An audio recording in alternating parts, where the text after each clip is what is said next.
and juicy topics, one conversation at a time. Each week we sit down with author, speaker, and pastor Sunny Hennessy and a special guest. This week our guest is Kayla Cornish.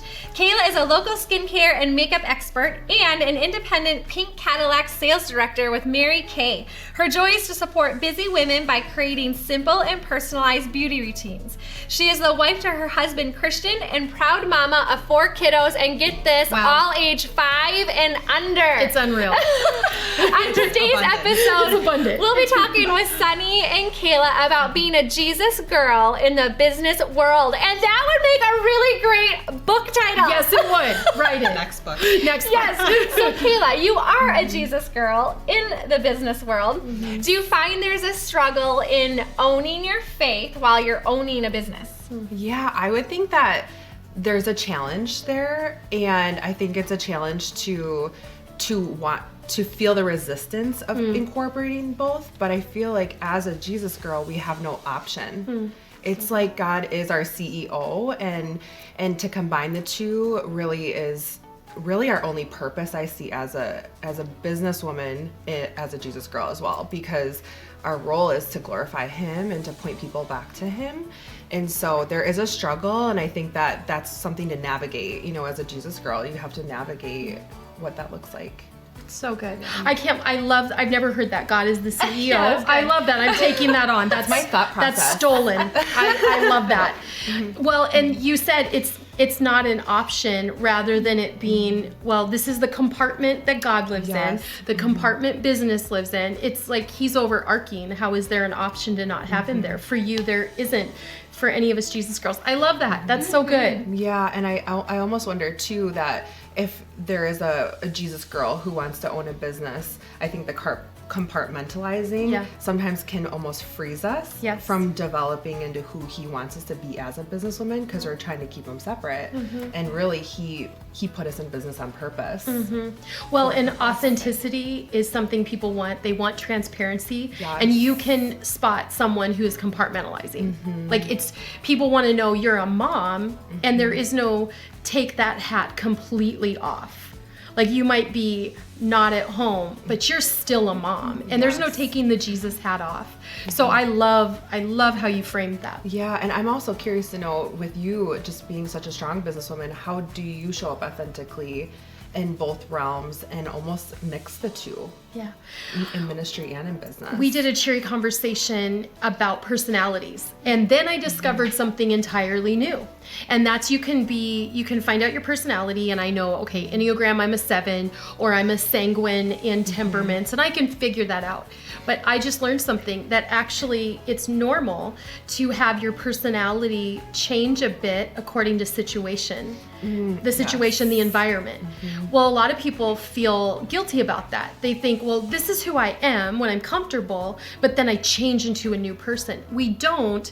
We just situationally, we do adjust to our environment. And for some of those situations, it's good we change, we adapt, we adjust. I can't be the same type of personality at home as I can be at work. At the same time, I am the same human being. Yes. And so the transparency is that I am the same person. I am always Sunny. I'm always a mom, a wife, and my priorities are always the same. But how that comes out is not me being two-faced or compartmentalizing. It's me being situationally aware. Yes. And I thought that is such a good thing to know, that I can't even just say this is who I am always, because we'll feel guilty when we're at work and we're doing a little bit more on budget and finances, and if we don't realize that we have to adjust a little to go into that mode to get business done, we're not being a non-Jesus person. We just are having to work in that arena. And then when I can be at church and I can have someone in a business say to me, Sunny, how does it work, the whole Jesus thing? I don't have to say to myself, no, you can't talk about it. I just step over into that vein of, so it's almost like the expectation is I'm going to ebb and flow all day long and just see what I need to let come out, what I need to hold back. But that's not me being two-faced or not authentic. Yeah, and also I think the discernment, you know what I think you were getting at too, is like we discern who and what we bring out of ourselves in the situation.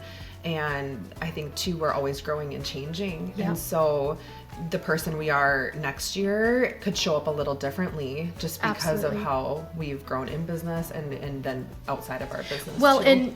and Paul says in the Bible that we need to be all things to all people. And that can seem like, wow, what does that mean? Mm-hmm. That means being situationally aware. In fact, he was talking about if these people don't eat meat, then don't eat meat around them. You can go a meal without meat Yes. because, or they're kosher. And so they don't mix the meat and the milk. And even today in Israel, we went into McDonald's and there was the McDonald's normal side and there was the kosher side. There was a counter where there was a wall at the counter between two sections of the counter. The kosher side is where they didn't sell milkshakes. They didn't mix milk and meat because that's being kosher. So for me to just be aware that I'm discerning the people I'm with, like Yes. if I start talking about Jesus and what Paul says in the Bible, and these people are like, walls go up, I know they're not receptive. Okay, then be aware. But then I walk in a room and I know they're fully aware of my faith. They're super curious. Then I can be a little more out there because, like you said, I'm discerning the people Yes. to know when do I go ahead and step forward and say this, when do I not. I like that. First of all, I like that you said milk. Milk bag. Milkshake. I mean, I like that. But when you're talking about like the being authentic, you had a question about being misunderstood. Yes. And so maybe like when you learn this authenticity thing, that helps with the misunderstanding. But the question you had about being misunderstood, like some people who see you as this Jesus girl maybe don't understand why you have this passion and this drive to have all these different endeavors. So maybe ask that question or expound on that a little bit, because that is such a great question that I think a lot of listeners and viewers who are in this situation probably have come against. Yeah, I think that what I've noticed in the church world, just in general, that there can sometimes be a misconception around business people, Yeah. or even being in business. And especially like I've come from the ministry, you're in ministry, also doing business, and there can be misunderstanding on both sides of the coin, Yeah. you know, where people in the church or Christian Jesus people will not understand building wealth and business and the purpose in that. But then on the flip side of it are the ones not maybe Jesus people, and also there's a misunderstanding too around business and Yeah. what you're doing. So how have you handled being misunderstood, and how do you move through that as a Jesus girl? It's a hard one because I actually grew up in a family that had money who were business owners. They weren't in ministry. I didn't grow up in a pastor's household. So I did come from, we were a large employer in town, my dad was, and he wasn't even in ministry, and people didn't like him, didn't like my mom, didn't like us as a family, because who do they think we are? Yet they were employed by my family getting their paycheck. And my dad was delivering cheeseburgers 3 times a week just to their truck window, loving on them. And it didn't make sense because they're getting their paycheck from the person they're mad at for making the money, but it's like they opened up an opportunity for you to make money and get a raise and be treated well. So even when you're in business, I think there's people that look to you and go, it isn't fair, it's not right. So then add the in ministry, because I did go the other direction. So I went as someone who's in ministry. Sean didn't come from money, and I was like, yay, let's do this, let's be poor, like let's be poor and people will like you, and let's be like poverty stricken and have all these 'Cause friends. this is how we can serve Yes, Jesus. and then of Yeah. course we're in ministry, so it'll look good if we have like raggedy cars and we barely have a house and the heat went out. I mean, people will just think, look at us suffering for Jesus. So And I some went have that mindset. Oh, for sure. Still, there's people that they would say that's how you should live. Okay, but then finally, as I'm like evening out the pendulum, I realized that when I'm poor, when I am in poverty, I actually need people to give me money. Personally, I need help to buy a new mattress because we're so poor, because we're just not getting any money in the ministry, and then we're giving it all away. But I don't have any money to give away.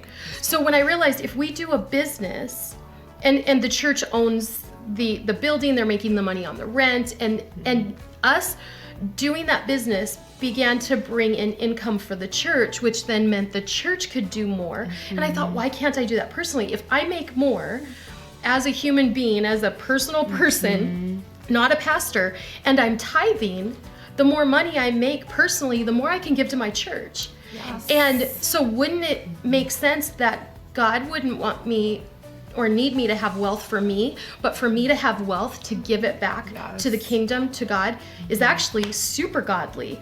I'm not saying gimme, I'm actually now saying here, take it. As a funnel. As a funnel. I'm a funnel, and the more that I give, the more I'll get. And so Sean and I just went from tithing 10% to giving 20%, and we are doing better. And nothing changed. I mean, we have businesses, but that is God's economy. And I told Sean, I said, because we have a couple things coming up, a book deal, there will be an advance. And I thought, I wonder, and I didn't do it for this reason, but I wonder if the book advance I'll get now will be double or triple what it would have been when I was tithing 10%.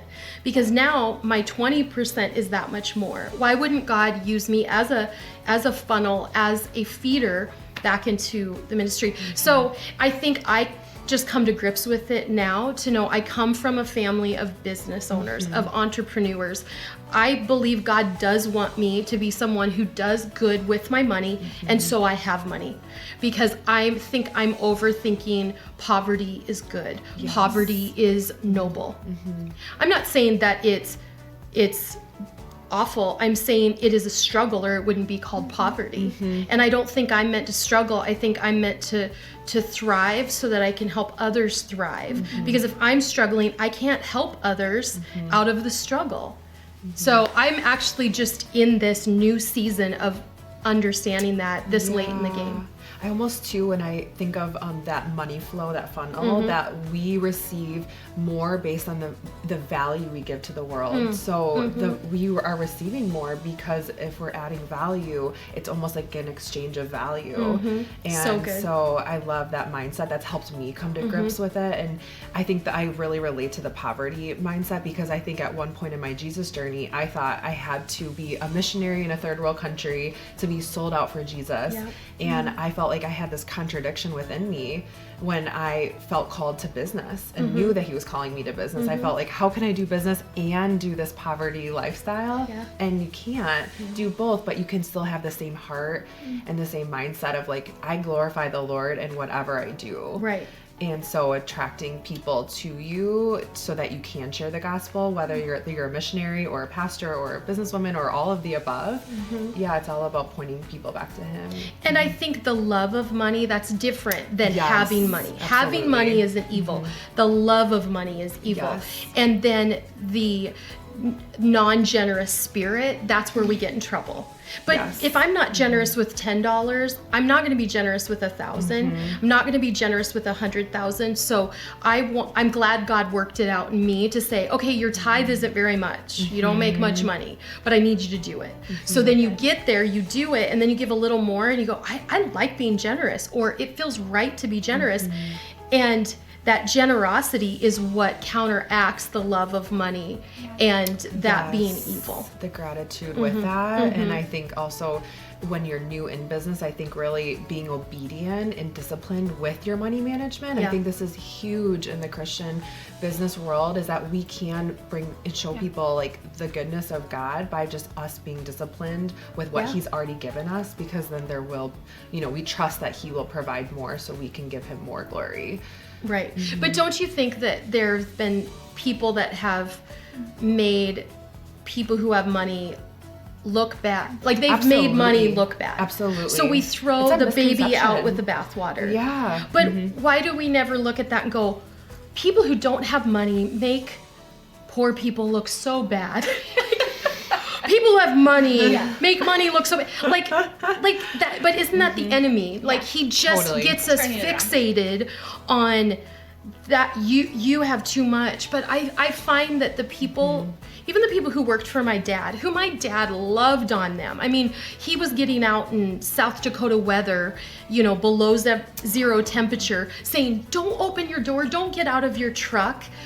He owned a mining business. Don't get out. And he'd get out and he'd take the cheeseburger that was wrapped in tin foil 3 times to keep it nice and warm for him. And they started calling him Jackie Paper because he would write on a Post-it note, have a great day, love, Jackie. His name's Jack. I mean, it's so funny. He would call, but my dad was always like, I'm the boss, but I'm going to bring myself down to the level of loving my people, my team, my staff. And so love Jackie. And then he would put it on a Post-it. He'd put it on their window and he'd say, just roll it down just a little. And he'd slip the cheeseburger in so that the guys didn't even have to get out of their truck, be cold, and he would serve them. And yet he still was hated by some. But the ones that hated him, they just struggled with jealousy. They struggled with this bitter thing that even his love couldn't counteract. So that was a them issue. Wow. So this definitely got a little juicy. I mean, juicier than like money.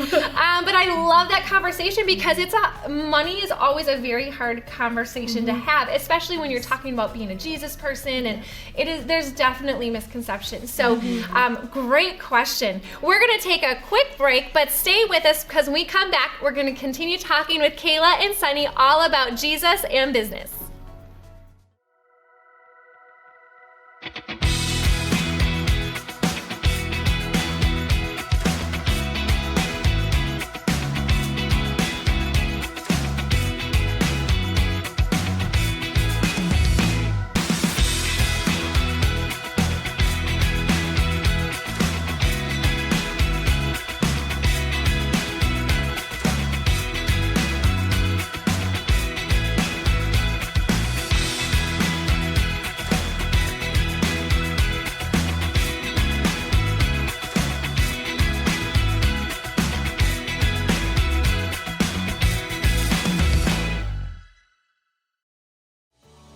Welcome back. We're here with Kayla and Sunny, and we've been talking all about being a Jesus person in the business world. And sometimes as a business owner, the only thing people see are your successes or your failures. Yeah. But there's an unseen side of business. So what does that look like for you ladies? Yeah, I would say that's probably a majority of our business that people don't understand, is that a lot of what we do is behind the scenes, working with our clients, or even just the tough things that we are disciplined about, like our booking calls or paperwork or whatever that looks like for you in your business.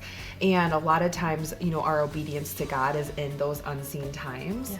So, Sunny, what have you done to really allow yourself to be in those unseen times and be content, knowing that 90% of that work or 80% isn't seen by the world?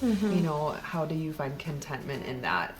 I think I have to remind myself often, if not daily, weekly, that what I do in the private. I love the story of David, and that David hid out in a cave. And he hadn't done anything wrong, but he was being pursued. Someone was trying to go after his life. And so he hid out in a cave. And that doesn't seem fair, but it was a time of preparation, because when the moment came that he needed to make his mark, he knew so much more. He even knew more about his enemy. He knew more about the surroundings, and going to that cave, that away place to prepare yourself, because later in life, when he became king, and I love that David is historically proven, like National Geographic talks about David. There isn't like, oh, he was just a Bible character. No, he was a king. He is in the history of line of kings. And he would retreat when his son is about to die. He would retreat to pray. When he did wrong, he'd retreat to repent.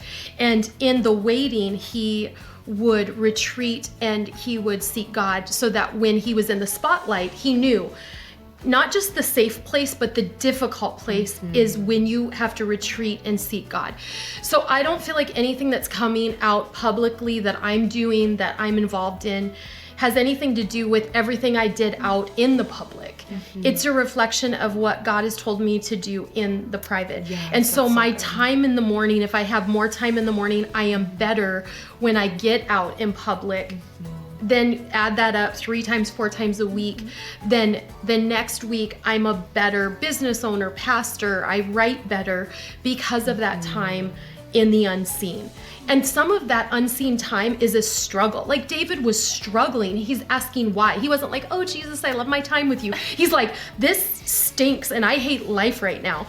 And so it's wrestling through that, thinking about, God, how do I deal with this difficult employee? How do I deal with this difficult person I can't seem to not work with in my business? How do I fix me? And I can only fix me. I can only work on me.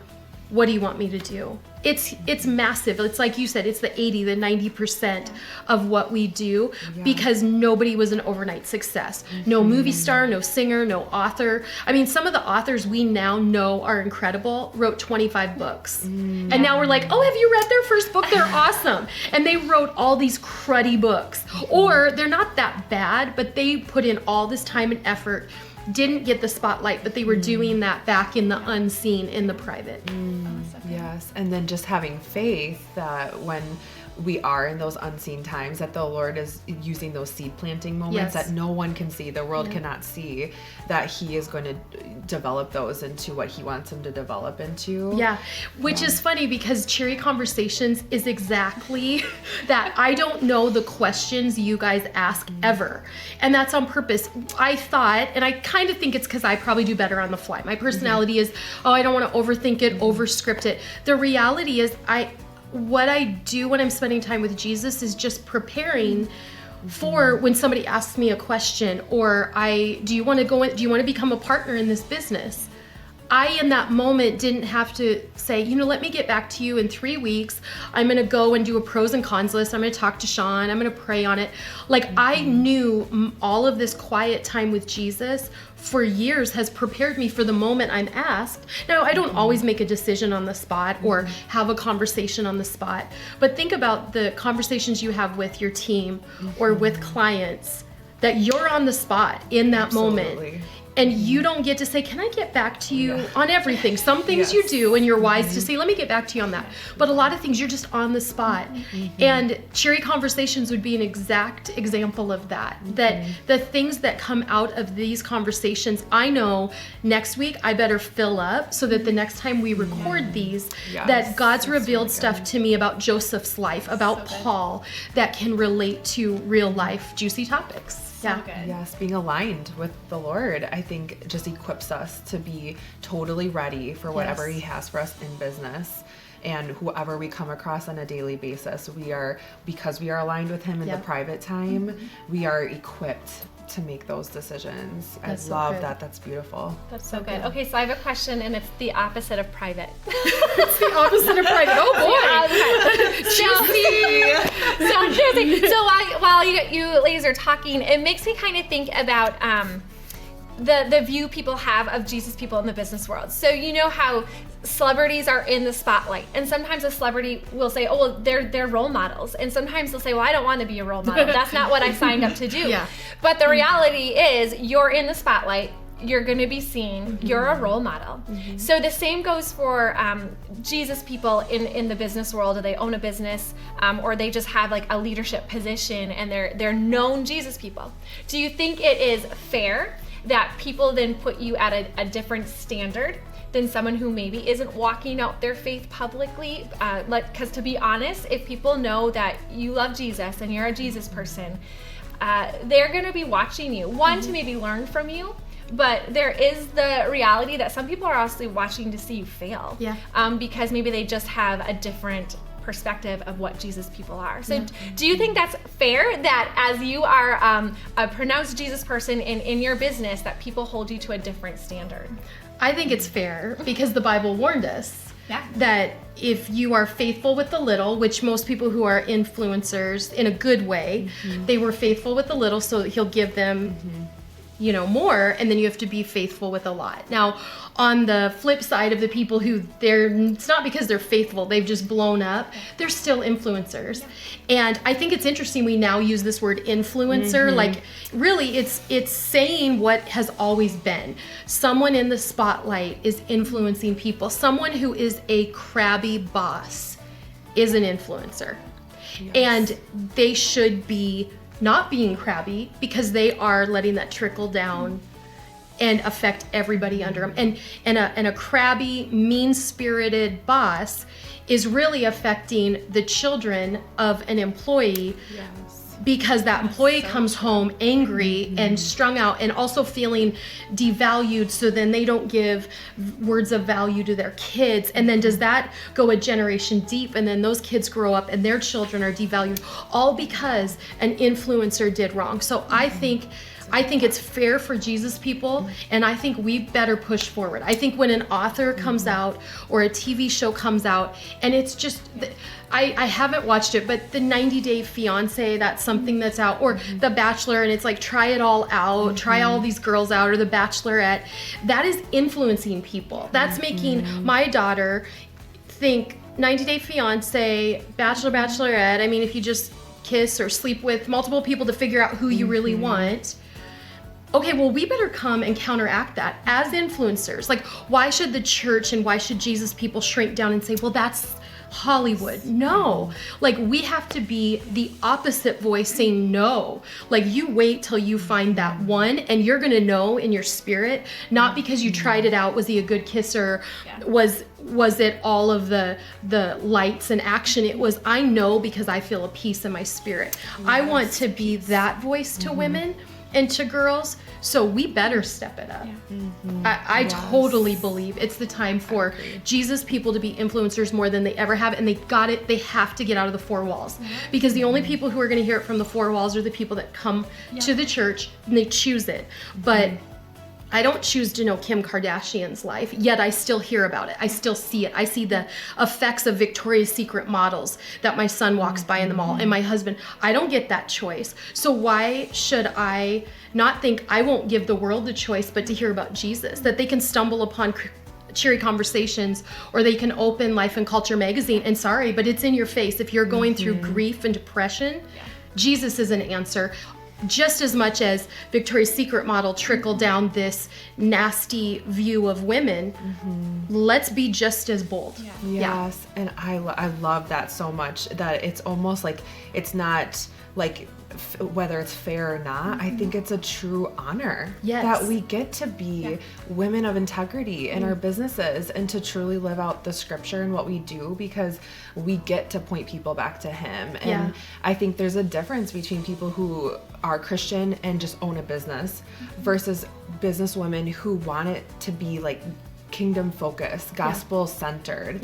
And I think that when we are in influencing positions and we have the honor to be able to represent him, that it's not necessarily about being, if this is fair or not, but it's more about like, wow, we get, what an honor. What an honor.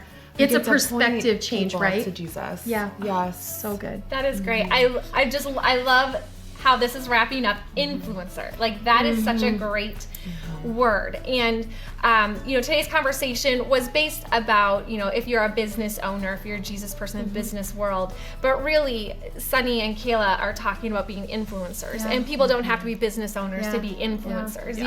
I'm an influencer in my home because I'm a mom, or I'm an influencer at my job because I help lead people. So keep that in mind, that you are an influencer and we get to represent Jesus. I love that. So thank you so much for joining us today in this conversation. If you'd like to connect with me further, you can go to sunnyhennessy.com. I would love to know what you'd want to hear on the show. Guests like Kayla, she was amazing. Do you have someone you think should be on our show? You can just go to sunnyhennessy.com, connect with me directly. Join us next week at the same time for another Cheery Conversation.